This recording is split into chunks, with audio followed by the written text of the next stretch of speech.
안녕하세요, 여러분. 오늘의 천자문사자는 제64화 충적진명입니다. 충성충, 곧적 또는 이 법칙자입니다. 다할진, 목숨명이 되겠습니다. 충적진명을 번역하면은 이 충성이란 것은 목숨을 다해야 된다가 되겠습니다. 유교에서 이 충은 주종관계에서 신하의 덕목을 나타내는 개념으로 사용되었습니다. 임금, 나라, 그리고 주인에게 모든 정성을 쏟는 것, 그것이 바로 충성이라고 할 수 있겠습니다. 논어 8일편에 이르기를 군사신 이에 임금은 신하를 예로서 부리고 신사군 이충, 신하는 임금을 충으로 모신다고 했습니다. 논어 2인편에서는 정자는 공자의 도를 하나로 관통하는 것이 바로 이 충서라 하였습니다.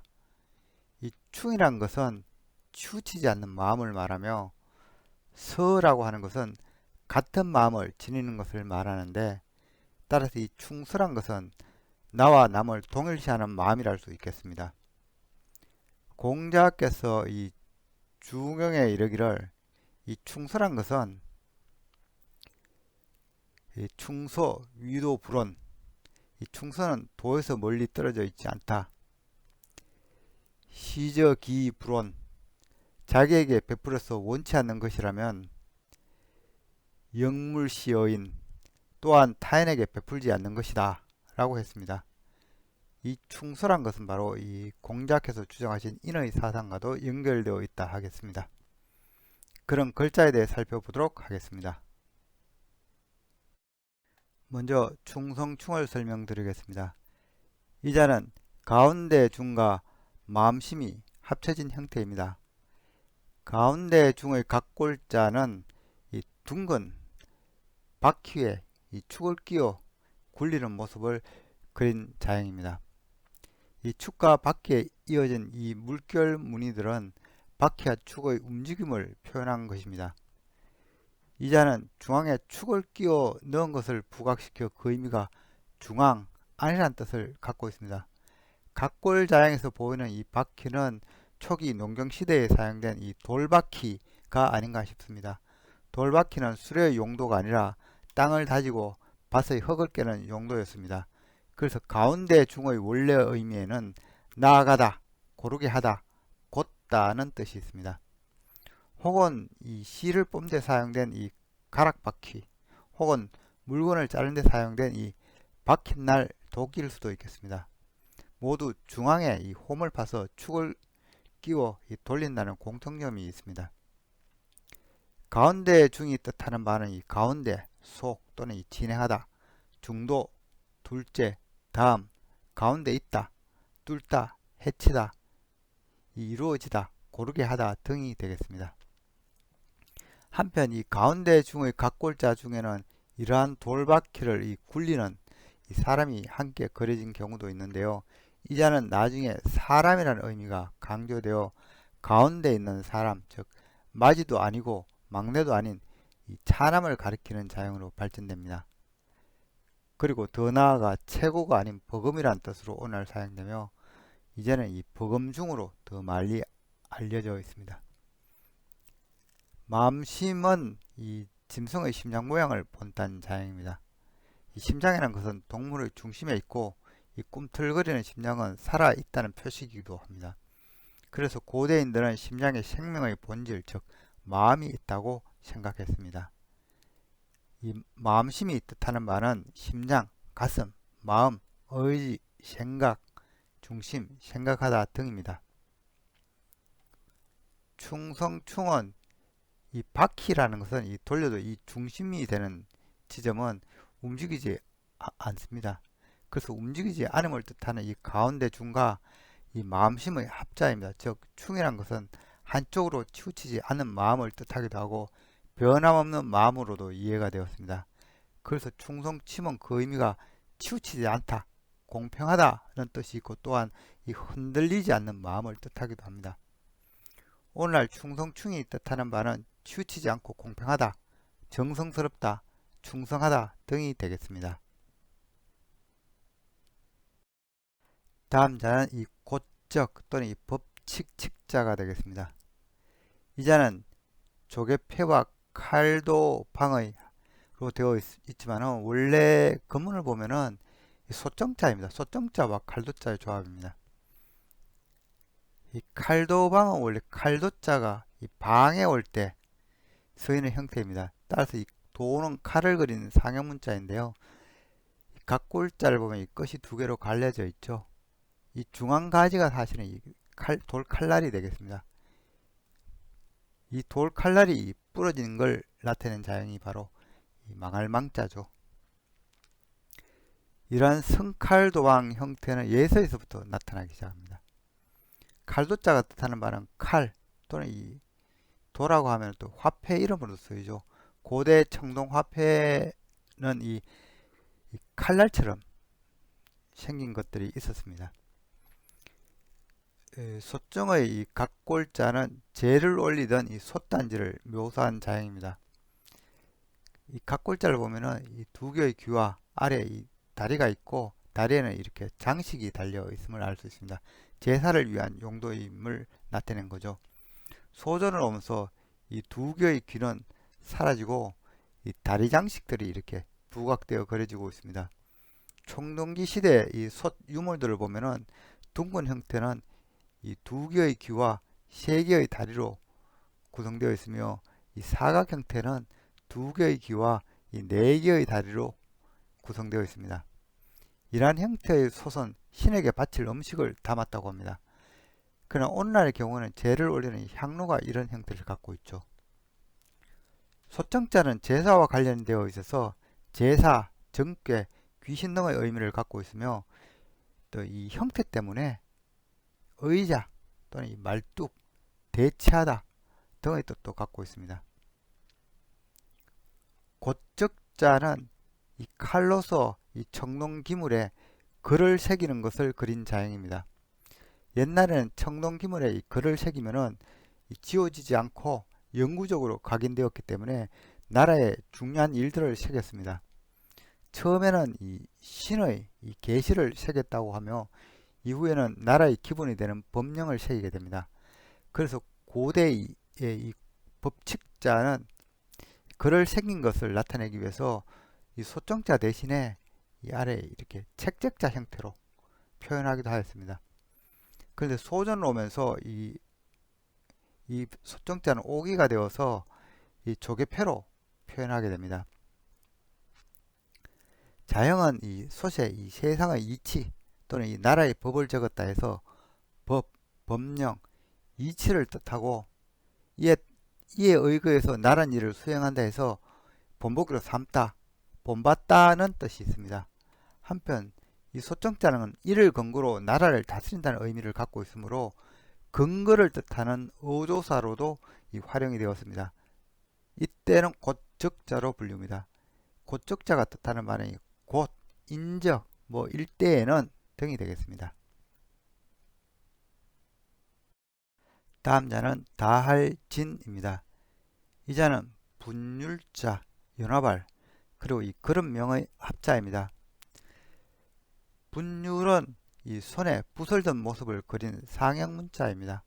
자형은 다양하게 해석이 되었습니다. 이 손에 붓을 든 이 각골 자형의 모습은 현대 서체까지 그대로 이어져 왔는데요. 이 분율자는 이제 뭔가 막 쓰려고 하는 모습으로 풀이가 되어서 자형은 드디어 마침내라는 의미가 있고 직접 뭔가 한다는 의미에서 친히 직접이라는 뜻도 있습니다. 또한 이것이 붓이 아니라 이 빗자루 또는 이 붓의 의미가 있어서 이 펴다, 닦다는 의미가 있습니다. 또한 이 날렘 붓 동작에서 빠르다, 신속하다는 뜻이 있습니다. 연화발은 불화자가 받침으로 올 때 사용되는 형태입니다. 불화는 불을 나타내는 상형문자로서 이 연화발은 예서에서부터 이렇게 받침으로 적을 때는 이렇게 변형되었습니다.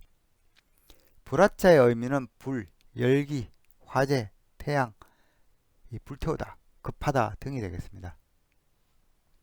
그런 명은 이 음식을 담는 그릇을 그린 이 토기를 그린 자형입니다. 이 각골자를 보면은 이 받침이 있고 잡는 귀가 달린 이 토기를 나타내고 있습니다. 금문과 소전으로 오면서 점차 이 그릇의 이 받침은 높아지고 이 용기 부분은 납작해집니다. 그런 명은 그 의미가 그릇, 덮개, 접시 등이 되겠습니다. 다할지는 이 닦다는 의미의 이 분율자와 그런 명의 합자입니다. 즉, 이 각골자는 이 손에 이 소를 들고 그릇 안을 이렇게 닦고 있는 모습입니다. 이는 설거지하는 모습인데요. 식사를 마치고 마무리한다는 의미를 갖고 있습니다. 그래서 그 의미가 마치다, 끝내다 등으로 사용이 되었습니다. 그런데 소전에서 보면은 이 그릇 명 안에 이 불화자가 들어가게 됩니다. 즉, 음식을 담는 그릇이 아니라 불을 담는 화로가 된 셈입니다. 그리고 이 붓을 진 손은 이 붓이 아니라 이 화로의 덮개처럼 묘사되어 있습니다. 따라서 이는 이 화로의 불을 이렇게 덮개로 덮어 끄는 행위입니다. 이 또한 끝내다, 마치다는 의미를 그대로 전달하고 있는 셈입니다. 오늘날 다할진이 뜻하는 바는 완수하다, 다 없어지다, 죽다, 최고에 달하다 등이 되겠습니다. 오늘의 마지막 자는 목숨명이 되겠습니다. 이 자는 하액음 영과 이 입구자의 합자로 구성되어 있습니다. 그리고 이 하액음 령은 이 덮개를 뜻하는 이 예금자, 그리고 무릎을 꿇은 사람을 뜻하는 이 병부절의 합자로 구성되어 있죠. 이재금은 지금 무언가를 덮어 가두었다는 표현입니다. 그래서 나오지 못하게 하다, 가두다는 그런 속뜻이 있는데요. 그래서 이재금은 현재 뭔가 하고 있다는 풀이에서 지금, 이제, 오늘, 바로 이것 등의 의미로 오늘날에는 주로 사용되고 있습니다.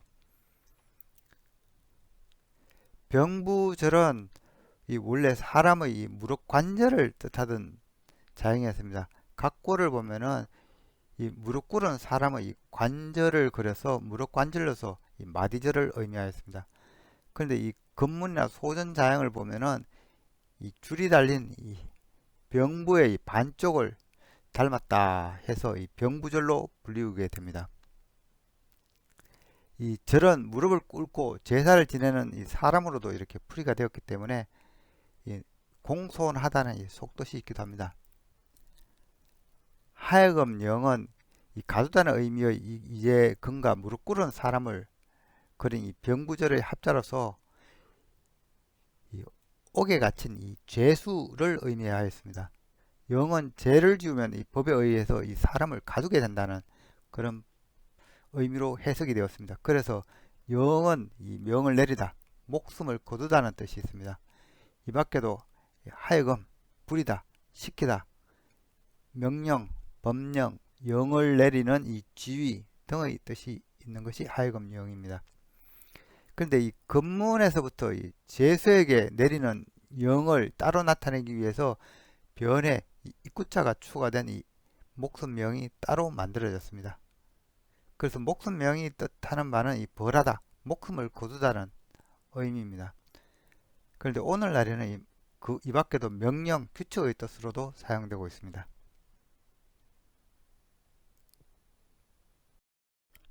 이상으로 오늘의 천자문 사자 충적진명, 즉 이 충성이란 것은 곧 이 목숨을 다 바치는 것이다 는 사자성어를 마치도록 하겠습니다. 어느 날 이 노나라 상공이었던 이 개강자가 공자에게 백성들을 공경하고 충성하게 하고 권면하도록 이 명을 내리는 것이 어떠냐고 물었습니다. 개강자 문, 삼인, 경, 춘, 이권, 여지하, 백성들로 하여금 공경하고 충성하고 권면하게 하는 것이 어떠하겠습니까? 자왈, 임지 2장 적경, 음이 바르게 백성에 임하게 되면은 공경하는 마음이 생길 것이고, 효자 적충, 부모의 효도하고 자식의 자유로우면 이 충성하는 마음이 생길 것이고, 거선이 교불능 적권, 잘하는 일을 덜추고 못하는 일을 가르치면은 권면하게 될 것입니다. 즉, 이 공경, 충성, 권면이라는 것은 백성들에게 억지로 시켜서 될 덕목이 아니라 위정자가 솔선수범하여 백성에게 모범을 보일 때 백성들이 따라하게 되는 덕목이라는 것을 이 공자께서 말씀하신 것입니다. 지금까지 시청해 주셔서 감사합니다.